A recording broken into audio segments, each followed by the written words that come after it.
तो हई संग मैंने आज हूँ संडे आज आम छो माछ आज आम बनामा माछ तरकारी। तो चलो बनामा फ्राई स्टार्ट हो गला।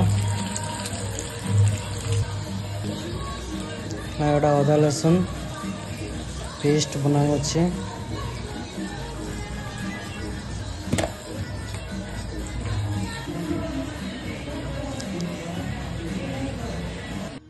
लसुन चोपड़ा चली प्याज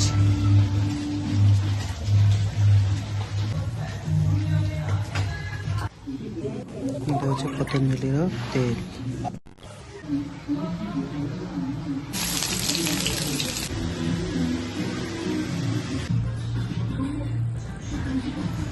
आसला टमाटर